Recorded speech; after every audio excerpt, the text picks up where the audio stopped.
Hello everyone, my name is Mehmet Aşkın, and today I walk you through a recent security incident analysis I conducted at Acme Financial Services. In this session, I briefly summarize the incident timeline, analyze the attack techniques used, share example from the log evidence, and finally present the architectural improvement and case security recommendation that I processed. My goal is to show not just what happened, but why it happened and how we can prevent similar incidents in the future.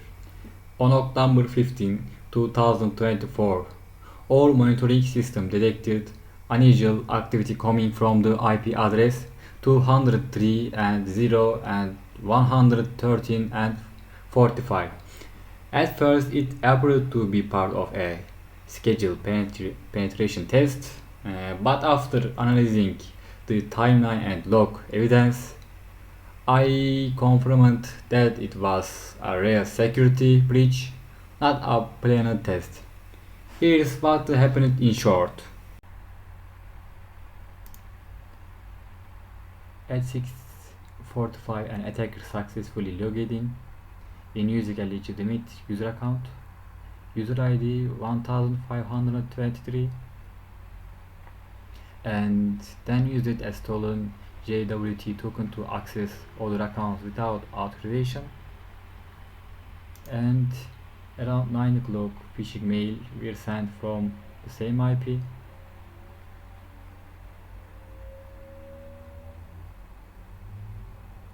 And some employees unfortunately clicked on those links. Shortly after, attacker launched a SQL injection attack, broke the web dashboard. Although most attempts were blocked by the WAF, on obfuscate query successfully bypass in it and lead to that data extraction of about 892 kilobytes. The key takeaway here is that a combination of token thief, phishing, and WAF bypass allowed the attacker to compromise sensitive data. After investigating the incident, I promoted a full security architecture review of Acme Financial Services systems. The current architecture had several critical weaknesses, for example, and the email gateway was open to relay attacks, making phishing easier. Intertraffic between the WAF application and database was not encrypted. The trading API community directly with the database, which increased SQL injection risk. The raid session store didn't require authentication. Based on these findings, I designed a zero trust, security focused architecture which significantly improves both visibility and control. Here's how it works. All network traffic now passes through a single entry point, the AWS application load balancer. All inter-service communication is protected with mutual MTLS, providing encryption and authentication at every layer. The WAF has been upgraded to include the OWASP core rule set, rate limiting, and bot control. The trading API no connection only to the web application layer, not directly to database. The PostgreSQL database enforces TLS, role level security, and audit logging.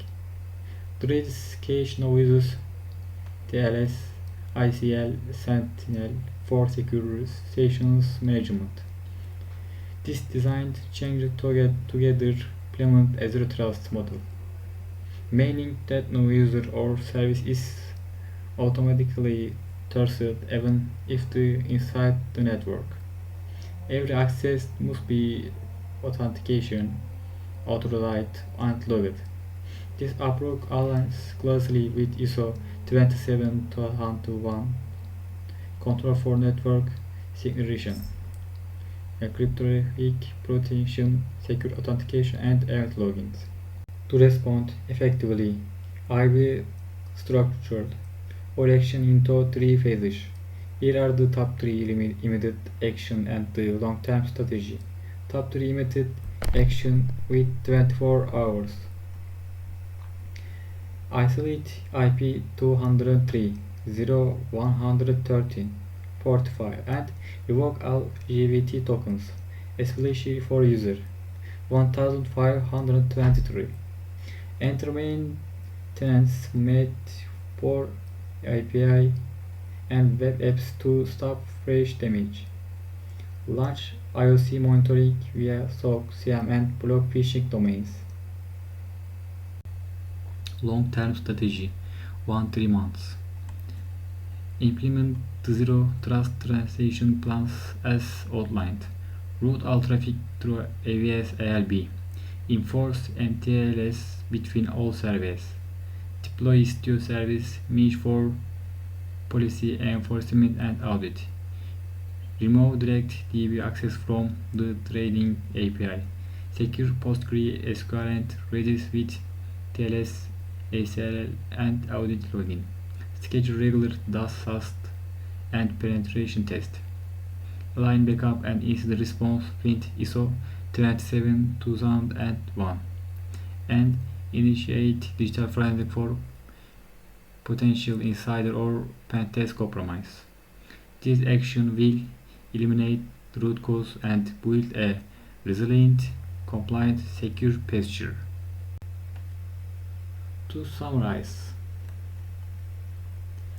on October 15, a real breach, not a test, exploited token theft, phishing, and above bypass to exploit sensitive data. The root cause were weak access controls, unencrypted internal traffic, and direct DB exposure.